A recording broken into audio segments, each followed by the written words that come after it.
નીચે કોઈ જ નહીં ખાતું. વિડીયોની અંદર તો થોડુંક બતાવું કે થેલો સાઈડમાં મૂકી દે.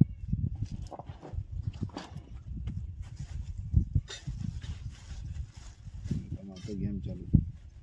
મોબાઈલમાં મત કર. ફોનના 12:30 વાગ્યા છે. ખેતરના અંદર બેઠા છીએ. આ ભાઈ ખેતર છે એમનું, સરદારભાઈ પરમાર. ગબ્બરના પાછળ એક જંગલના વિસ્તારના અંદર છે. ત્યાં અમે કેમ્પિંગ કરીએ છીએ ને ટ્રાય કરીશું અમે મેગી બનાવવાની. ને તમને ખબર છે કે મેગી તો હવે 2 મિનિટના અંદર બને છે, પણ હવે ઓપ્શન આ જ હતું કે અમારા પાસે કે મેગી અમે બનાવીએ. બરાબર, અમે બી ખાઈએ, આ ભાઈને બી ખવડાવીએ ને અમે આ વાતાવરણનું આનંદ લઈએ.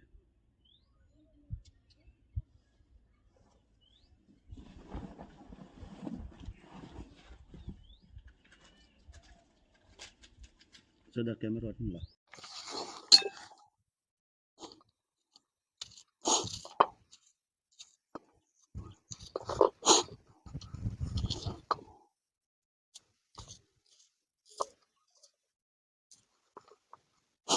માચિસ લઈ.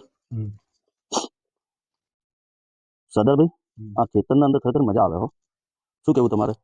એક ખાવાનું એક આખું અલગ જ, જે પેલું જાતે બનાવવું, જાતે જ ખાવું, ને ઘરની એકદમ શાંતિ, કંઈ માથાકૂટ બી નથી, ને ઠંડી ઠંડી હવા. કેવી લાગે તમને? તમે તો ખેતરના અંદર રહો છો ને તમે પોતે તમે જાતે બધું અહીંયા કરો છો, તમને તો સારું લાગશે ને. અમારા જેવા સિટી લોકોનો અમે ક્યારેક ક્યારેક કહીએ ને, અમારે એન્જોય એવું લાગે છે ને, સારું, ઘણું સારું લાગે છે. બરાબર, સરદારભાઈથી મુલાકાત પછી કરીશ ને આગળ જોજો સરદારભાઈ સેવા કેવી રીતના કરે છે, શું નહીં કરતા, એ બધું આગળ જોવા મળશે. એમનું ખેતર આખું આપણે જોવાના છીએ અને ખેતરના અંદર અમે બેઠા છીએ ને મેગીના અંદર મરચું પડે છે ને અંદર. આ પહેલી વખત ટ્રાય કરી છે મેં. આજે સ્પાઇસી બનાવવાની ઈચ્છા છે, કેમ કે ખેતર એવું છે ને ઠંડી ઠંડી લહેર આવી ગઈ છે, થોડુંક સ્પાઇસી ખાવાનું મન થઈ ગયું છે, એટલે સ્પાઇસી ખાઈશું આપણે. સરદારભાઈ, શું કહેવું તમારે? બોલ.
ચાલો ભાઈ, મેગી ખાઈ લઈએ હવે. ગરમા ગરમ મસાલાદાર, આહાહા, બહુ સરસ કમ્પ્લીટ આવી છે મેગી.